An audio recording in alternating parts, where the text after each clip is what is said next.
അസ്സലാമു അലൈക്കും വറഹ്മത്തുള്ളാഹി തആല വബറകാതുഹു. മടവൂർ കാഫിലയുടെ പുതിയൊരു അനുഭവത്തിലേക്ക് എല്ലാവർക്കും ഒരിക്കൽ കൂടി സ്വാഗതം. ഇന്ന് അൽഹംദുലില്ലാ ഞാൻ കോഴിക്കോട് ജില്ലയിൽ കോഴിക്കോട് ടൗണിൽ തന്നെ ഇടിയങ്കര ഭാഗത്താണുള്ളത്.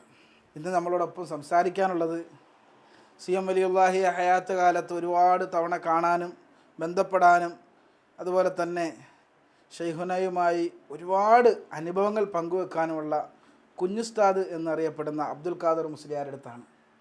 അൽഹംദുലില്ലാ ഉസ്താദ് CM വലിയുള്ളാഹിൻ്റെ ഹയാത്ത് കാലത്ത് ഒരുപാട് ബന്ധപ്പെട്ടിട്ടുണ്ട്. ഉസ്താദിൻ്റെ വീട് മടവൂരാണ്. ഉസ്താദ് തൃശ്ശൂരിൽ നിന്ന് പാനൂർ ഭാഗത്തേക്ക് പോകുമ്പോൾ ഞാൻ ഉസ്താദിനെ വിളിച്ച്, ഉസ്താദേ ഇതൊക്കെ റാഹത്തല്ലേ?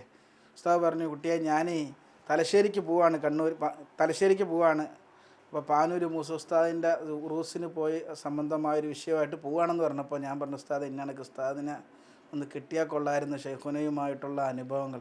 ഉസ്താദ് അൽഹംദുലില്ലാ കോഴിക്കോട് ട്രെയിൻ ഇറങ്ങി. അപ്പോൾ നമ്മുടെ ഒരു സുഹൃത്തിൻ്റെ വീട് കോഴിക്കോടുണ്ട്, ഇടിയങ്കര ഭാഗത്ത്. അപ്പോൾ അവിടെ വെച്ചിട്ടാണ് ഇന്ന് ഉസ്താദിൻ്റെ അനുഭവങ്ങൾ നമ്മൾ പങ്കുവെക്കുന്നത്. ഏതായാലും അള്ളാഹു ഈ സൗകര്യം തന്ന ഈ വീട്ടുകാർക്കും അള്ളാഹു ബർക്കത്ത് ചെയ്ത് കൊടുക്കട്ടെ. ഏതായാലും നമുക്കൊക്കെ അള്ളാഹു ഷെയ്ഖുനായുടെ മദതും ഇഫ്ലും എപ്പോഴും തരട്ടെ, അല്ലേ ഉസ്താദെ? ഏതായാലും ഉസ്താദിൻ്റെ അനുഭവങ്ങളാണ് നമ്മളെല്ലാവരും കേൾക്കാൻ കാത്തിരിക്കുന്നത്. ഇൻഷാ അല്ലാ. എന്തൊക്കെയാ ഉസ്താദ്, റാഹത്തല്ലേ? അൽഹംദുലില്ലാ. ഏതായാലും ഉസ്താദിനെ കുറേ നാളായി ഞാൻ ഉസ്താദിനെ ബന്ധപ്പെടും. ഉസ്താദിനെ ഒഴിഞ്ഞു മാറി പോവാണ്. അപ്പോൾ ഉസ്താദിൻ്റെ അനുഭവങ്ങൾ കഴിഞ്ഞ ദിവസം വന്ന് പേരെന്തായിരുന്നു ഉസ്താദിൻ്റെ പേരെന്താ?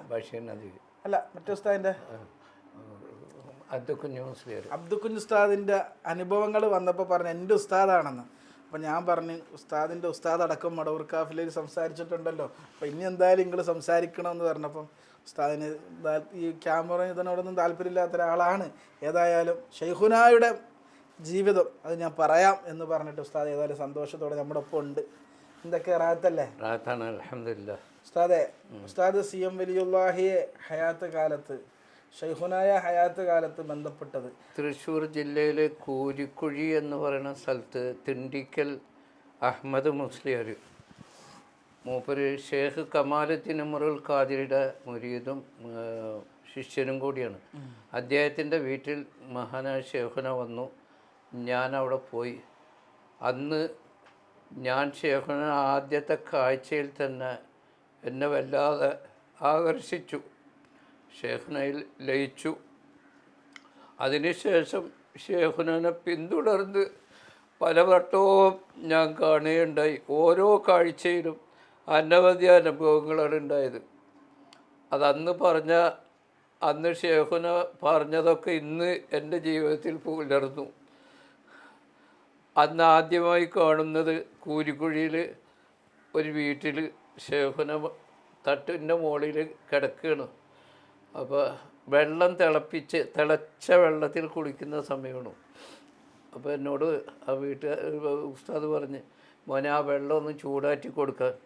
ഞാൻ ആ ബാത്റൂമിൽ തിളച്ച വെള്ളം മാറ്റിക്കൊണ്ടിരിക്കുമ്പോൾ കസ്തൂരി സ്മെല്ല് ഭയങ്കര അടിച്ച് വീശി, ഭയങ്കര ഒരു വാസന. ആ റൂം നിറഞ്ഞു പോയി. അപ്പോൾ ഞാൻ ഷേഖുനിങ്ങനെ കിടക്കണം വീടിൻ്റെ മുകളിൽ. അന്ന് അനവധി വർഷങ്ങളായിട്ട് കിടപ്പിലായ ഒരു രോഗിയെ 4 ആൾ കൂടി താങ്ങി പിടിച്ച് വീട്ടിന് മുകളിലേക്ക് കൊണ്ടുപോയി ഷേഖുനാനെ കാണാൻ. അയാൾ കിടപ്പിലായിട്ട് വർഷങ്ങളായിട്ടുണ്ട്, നടക്കാത്ത ആളാണ്. അദ്ദേഹം ഷേഖുനയുടെ ഹദ്റത്തിൽ 4 ആൾ കൂടി താങ്ങി പിടിച്ച് കൊണ്ടുപോയ ആ രോഗിയോട് ഷേഖുന ചോദിച്ച്, എന്താ പേര്? ഇന്നത്. നിങ്ങൾക്ക് നടന്നു പോകാം എന്ന് പറഞ്ഞ ആ സെക്കൻഡിൽ ആ രോഗിയായ മനുഷ്യൻ കാൽനടയായിട്ട് ഇറങ്ങിപ്പോയി. ഇത് ഞാൻ നേരിട്ട് കണ്ട അനുഭവമാണ്. അതിനുശേഷം അന്ന് തന്നെ ഒരു കുപ്പി എണ്ണ മന്ദിരിക്കാൻ വേണ്ടി ഷെഹുനയുടെ കൊടുത്തു. അത് ഒന്ന് ഊതി തന്നു. ഞാനത് വളരെ ഭദ്രമായിട്ട്, ചെറുപ്പം മുതലേ മഹാമാരോട് അങ്ങേയറ്റത്തെ ഇഷ്കുള്ള ആളാണ് ഞാൻ. അത് ഭദ്രമായി സൂക്ഷിച്ചു വെച്ച്. പിന്നീട് ആ എണ്ണ നല്ലൊരു അത്തറിനേക്കാളും അപ്പുറത്തെ സുഗന്ധമുള്ള ഒരു ദ്രവ്യമായി മാറുകയും അത് ഞാൻ പൊന്നുപോലെ സൂക്ഷിച്ചു വെക്കുകയും ചെയ്തു. അത് ഞാൻ ഉപയോഗിച്ചില്ല. കാരണം അത്തറിനേക്കാളും സ്മെല്ലായിരുന്നു. അപ്പോൾ അത് ആദ്യത്തെ കൂടിക്കാഴ്ചയാണ്. അതിനുശേഷം പിന്നെ ഷേഖുന ഇടിയങ്ങര ഉണ്ടെന്ന് കേട്ടിട്ട് എൻ്റെ ഉമ്മാക്ക് ഒരു ഓപ്പറേഷൻ വേണം, മൂത്രത്തിൻ്റെ തടസ്സമുണ്ട്. അപ്പോൾ ഉമ്മ എള്ള് ഇടിച്ച് തന്നു വിട്ടു. അപ്പോൾ തലേ ദിവസം ക്യൂ നിൽക്കുന്ന ആൾക്കാരെ കൂട്ടത്തിൽ ഷേഖുന കൊടുങ്ങല്ലൂരിൽ നിന്ന് ഒരാൾ വന്നിട്ടുണ്ട്, അയാളെ വിളിക്കാൻ പറഞ്ഞു. അപ്പോൾ ഹാദിമ വന്നിട്ട് കൊടുങ്ങല്ലൂരിൽ നിന്ന് വന്നത് ആരാണെന്ന് ചോദിച്ചു. ഞാനാണ്. അദ്ദേഹം കയറി വരാൻ പറഞ്ഞു. അപ്പോൾ എൻ്റെ കയ്യിൽ ഉമ്മ തന്നയച്ച എള്ള് കയ്യിലുണ്ട്. അന്ന് ഷെയ്ഖുന എവിടെയാ? കോഴിക്കോടാണോ? കോഴിക്കോട് ഇടിയങ്കരല്ല? ഇടിയങ്ങര.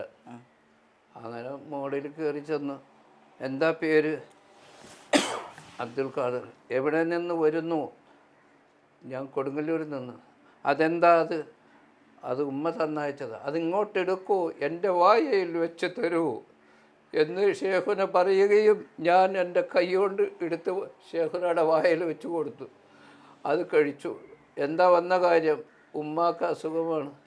ഉമ്മാക്ക് അസുഖം വേണ്ട, നിങ്ങൾക്ക് പോകാം, അതങ്ങോട്ട് കൊടുക്കൂ എന്ന് പറഞ്ഞ് ആ സമയത്ത് എൻ്റെ ഉമ്മയുടെ നാഭി വന്ന് അമങ്ങിപ്പോയി. ഷേഖുനയുടെ ഹദറത്തിൽ ഞാൻ നിൽക്കുന്ന സമയത്ത്, ഷേഖുന ഇത് പറയുന്ന സമയത്ത് കൊടുങ്ങല്ലൂർ എറിയാട് എൻ്റെ ഉമ്മയുടെ നാഭി വന്ന് അമങ്ങിപ്പോയി. അപ്പോൾ ഇന്നത്തെ മാതിരി ഫോണും സൗകര്യമൊന്നുമില്ല. ഉടനെ ഉമ്മ പറഞ്ഞു, അൽഹംദുലില്ലാ എൻ്റെ മോൻ മടവൂർ ഷേഖുനയുടെ അരിയത്ത് എത്തിയിട്ടുണ്ട് എന്ന് പറഞ്ഞ് പിന്നെ മരിക്കുന്നവരെ എൻ്റെ ഉമ്മക്ക് ആ അസുഖം ഉണ്ടായിരുന്നില്ല. പിന്നെ എനിക്ക് ഒരു പേടിയുണ്ടായിരുന്നു. ആ പേടി ഒരിക്കൽ ഞാൻ ചെന്നപ്പോൾ, ഇനി പേടി വേണ്ട. പേടിയെക്കുറിച്ച് പറഞ്ഞിരുന്നോ? ഞാൻ ഇല്ലില്ല, ഞാൻ പറഞ്ഞിട്ടില്ല. ഞാൻ ചെന്നപ്പോൾ തന്നെ നിങ്ങൾക്കിനി പേടി വേണ്ട, നിങ്ങൾക്ക് ധൈര്യമായി പോകാം. അങ്ങനെ ഞാൻ പോന്നു. പിന്നെ എനിക്ക് പേടി ഉണ്ടായിട്ടില്ല. അതാണ് എവിടെയും പോകുന്നത്. പിന്നെ ഒരിക്കൽ ചെന്നപ്പോൾ പറഞ്ഞ് നിങ്ങൾക്ക് എവിടെയും പോകാം, എപ്പോഴും പോകാം. അതന്ന് പറഞ്ഞത് മുതൽ ഇന്ത്യ ഒട്ടാകെ സഞ്ചരിക്കാൻ ഭാഗ്യം ലഭിച്ചു. ഷേഖുന കണ്ടത് മുതൽ അനവധി അനുഭവങ്ങൾ